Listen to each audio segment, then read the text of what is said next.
One of the things I love most about Storyboard Pro is the ability to create and export in Animatic as I'm storyboarding. Makes the whole process more fun, seeing my projects come to life. Now, luckily, exporting a movie is really quick and easy. Now, you do have a number of options, and I'll show you my favorite. And let's do an export here. So I'm going to go to File, drop-down menu, Export, and then over to Movie. So the first thing we're going to do is check out our destination path. So when we open that up, we're going to find where we want it to go. Now, as I've stated before, Storyboard Pro in its master file sets up a lot of folders. Movies, panels, and PDF are folders that I add because I like to keep all my files in my master folder. So I added this folder, Movies. I'll select it, click on Select Folder. Here's File Pattern. It actually means the name of the file you're going to export. So we're just going to call it Test for now. All right, so movie format. You've got a few different options. QuickTime Movie, Flash Movie, JPEG sequential images, or Targa sequential images. You may need those depending on what kind of other editing program you're going into.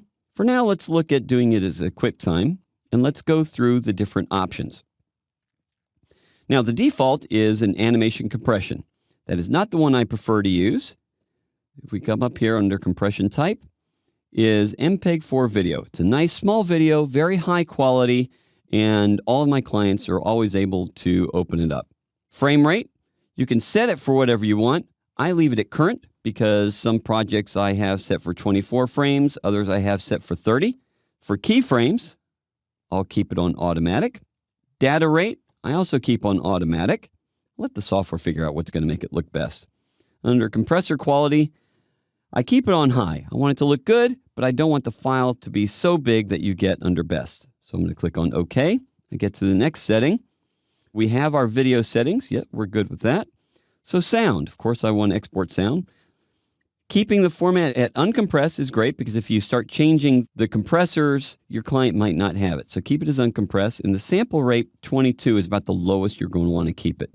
So if we open this up, 41 or 48 kilohertz are CD quality. So if you really want it to look good or sound good, put it up at least at 44.1 kilohertz. 8-bit versus 16-bit. 16-bit is a much bigger file, so it will increase the size of your video because the audio is going to be bigger. Either one can work. 16 is definitely better. And mono versus stereo. For the most part, mono is going to work fine. But I did have one client that did complain when he was only hearing mono because it was a music video, and he had given me a stereo file, and he wanted to hear it that way. So for now, we'll just set it to stereo. And I'm going to click OK. Prepare for internet streaming. Sure, I never touch it, so keep it that way if you want. Click on OK, and we're back. Resolution. Here's my tip for resolution.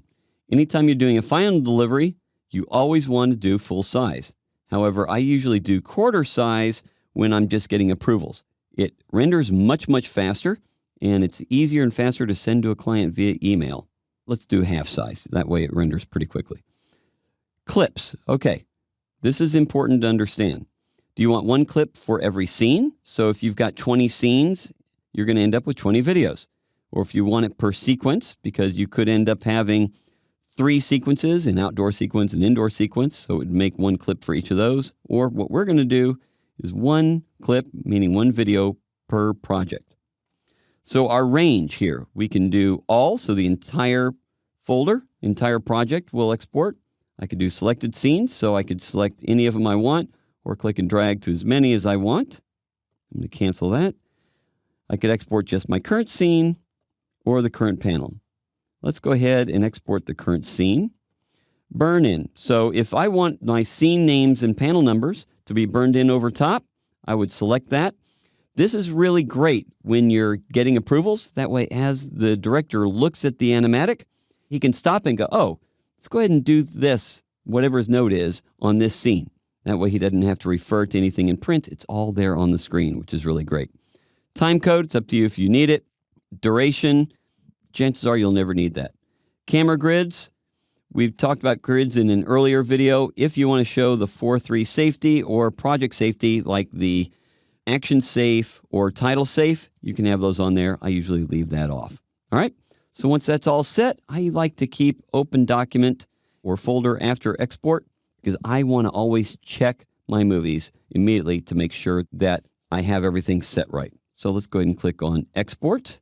It's going to ask me if I want to overwrite my test. Yes, that's fine in this case. So it renders out, it exported successfully, and it opens my video for me. I can just hit play, and there it is. That's the scene that we exported. That quick and easy. I'm going to go ahead and close that, and I can close my successful export.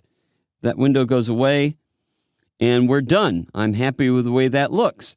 So once you're happy with your movie export settings, you shouldn't have to make any changes to it other than the path or the file name. So next time when you go to export, it's going to be even faster.